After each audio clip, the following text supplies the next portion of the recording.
இப்போ சமீபத்தில் நீங்கள் படித்த புத்தகங்கள் ஏதாவது தாக்கத்தை ஏற்படுத்துகிற புத்தகங்கள்லாம்? சமீபத்தில் நீங்கள் பார்த்தீங்கன்னா ஐஎஃப்டி குரான் இருக்கு. ஐஎஃப்டி குரான் விரிவுரை வந்து கொண்டே இருக்கிறது. பல்வேறு உண்மையிலேயே தமிழ் கூறும் உலகம் அதனை ஆழ்ந்து படிக்க வேண்டும். ஏன்னா குரான் இருக்கும், அதனுடைய மொழிபெயர்ப்பு இருக்கும், சின்ன குறிப்பு இருக்கும். இதான் வந்து தமிழ்நாட்டில் அவைலபிள், வேற யாருமே போடல.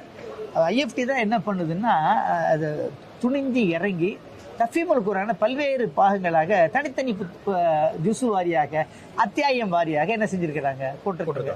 சூரா சில இடத்துல பார்த்தீங்கன்னா 2-3 சூறாக்களை சேர்த்து போட்டிருக்காங்க. இப்போ 30 ஜூஸ் எடுத்தீங்கன்னா எல்லா சூறாவும் சேர்த்து போட்டிருக்காங்க. இது வந்து உண்மையிலேயே படிக்க வேண்டிய ஒன்று. ஏன்னா அந்த குரானிய கண்ணோட்டம், அப்போ வந்து அந்த அந்த அறிஞர்கள் என்னெல்லாம் சொல்றாங்க அப்படிங்கிறத மௌலானா மௌதூதி ஒரு விளக்கவரை படிச்சிங்கனாவே பல்வேறு அறிஞர்களுடைய பிழிவு அதில் இருக்கு.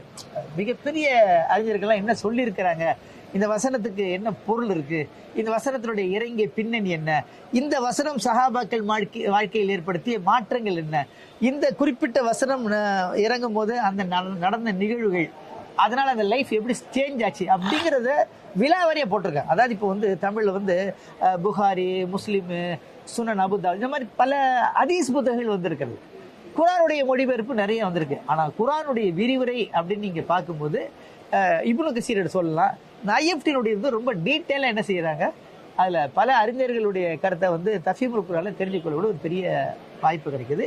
எளிமையான தமிழ்ல இருக்கு. அதான் இங்க நீங்க கவனிக்க வேண்டிய ஒன்று என்னன்னா, எல்லா இடத்துலையும் ஈஸியான செய்யலாம்.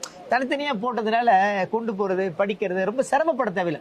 ஒரு பெரிய பைண்டிங்கா போட்டு அதை தூக்கிட்டு போகணும், அதை ஹேண்டில் பண்ணா அதுக்குன்னு ஒரு முடியாது. அது நம்ம ரூம்ல உட்காந்து படிக்கணும்.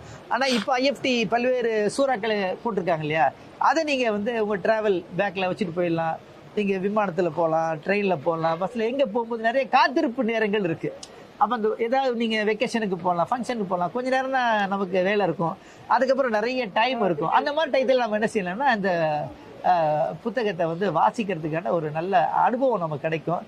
பல கருத்துக்கள் வந்து நமக்கு வந்து புதிதாக வருவதற்கான வாய்ப்பும் இருக்குது. அதனால தஃபீமுல் குரானுடைய தமிழாக்கம் விரிவுரை இருக்கு பார்த்தீங்களா, இதை நம்ம அவசியமாக படிக்க வேண்டிய நூலாக நான் கருதுகிறேன்.